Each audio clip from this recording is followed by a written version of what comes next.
ಸಂಕ್ರಾಂತಿ ಹಬ್ಬದ ದಿನವೇ ಸಚಿವೆ ಹೆಬ್ಬಾಳ್ಕರ್ ಕಾರು ಅಪಘಾತವಾಗಿ ಗಂಭೀರವಾಗಿ ಗಾಯಗೊಂಡಿದ್ದವರು ಗಣರಾಜ್ಯೋತ್ಸವದ ದಿನದಂದು ಆಸ್ಪತ್ರೆಯಿಂದ ಹೊರಬಂದಿದ್ದಾರೆ. ಹೇಗಿದೆ ಇವರ ಆರೋಗ್ಯ ಸ್ಥಿತಿ? ಎಲ್ಲಿದೆ ಡೀಟೇಲ್ಸ್? 13 ದಿನದ ಬಳಿಕ ಆಸ್ಪತ್ರೆಯಿಂದ ಹೆಬ್ಬಾಳ್ಕರ್ ಡಿಸ್ಚಾರ್ಜ್.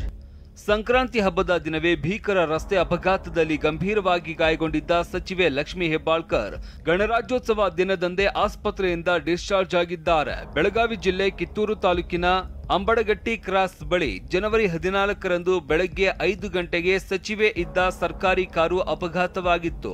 ಸಚಿವೆ ಲಕ್ಷ್ಮಿ ಹೆಬ್ಬಾಳ್ಕರ್ ಸೇರಿದಂತೆ 4ರನ್ನ ತಕ್ಷಣವೇ ಬೆಳಗಾವಿ ಖಾಸಗಿ ಆಸ್ಪತ್ರೆಗೆ ಚಿಕಿತ್ಸೆಗೆ ದಾಖಲಿಸಿದ್ರು.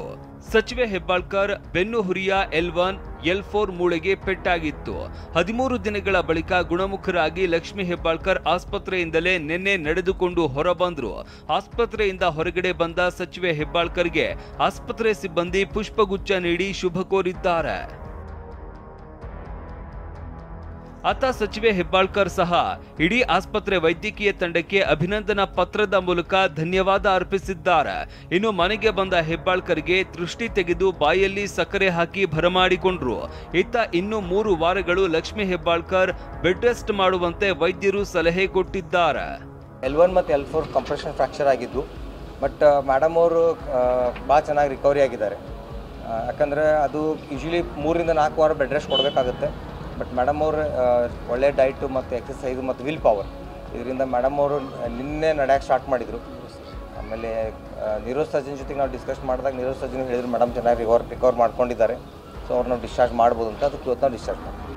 ಇನ್ನು ಹಸನ್ಮುಖಿಯಾಗಿ ಆಸ್ಪತ್ರೆಯಿಂದ ಹೊರಬಂದ ಲಕ್ಷ್ಮಿ ಹೆಬ್ಬಾಳ್ಕರ್, ಇದು ಮತ್ತೊಂದು ಪುನರ್ಜನ್ಮ, ನನಗೆ ಆಗಬಾರದ ದುರ್ಘಟನೆ, ಇದು ಕೊನೆಯ ಹಂತದವರೆಗೂ ನೋಡಿ ಬದುಕಿನಲ್ಲಿ ಹೋರಾಟ ಮಾಡಿ ಬಂದಿದ್ದೇನೆ ಅಂದ್ರು.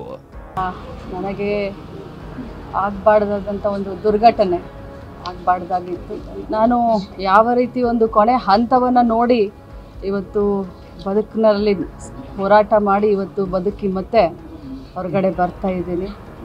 ಇದಕ್ಕೆಲ್ಲ ನಮ್ಮ ಹಿರಿಯರ ಒಂದು ಆಶೀರ್ವಾದ, ನಮ್ಮ ತಂದೆ ತಾಯಿಗಳ ಆಶೀರ್ವಾದ. ಮನೆಯಲ್ಲಿದ್ರೂ ಸಚಿವೆ ಲಕ್ಷ್ಮಿ ಹೆಬ್ಬಾಳ್ಕರ್ಗೆ ವೈದ್ಯಕೀಯ ಚಿಕಿತ್ಸೆ ಮುಂದುವರಿಯಲಿದೆ. ಸಚಿವೆ ಲಕ್ಷ್ಮಿ ಹೆಬ್ಬಾಳ್ಕರ್ ಆರೋಗ್ಯದ ಕುರಿತು ಸಾಕಷ್ಟು ಆತಂಕಗೊಂಡಿದ್ದ ಅಭಿಮಾನಿಗಳು ನೆಮ್ಮದಿಯ ನಿಟ್ಟುಸಿರು ಬಿಟ್ಟಿದ್ದಾರೆ.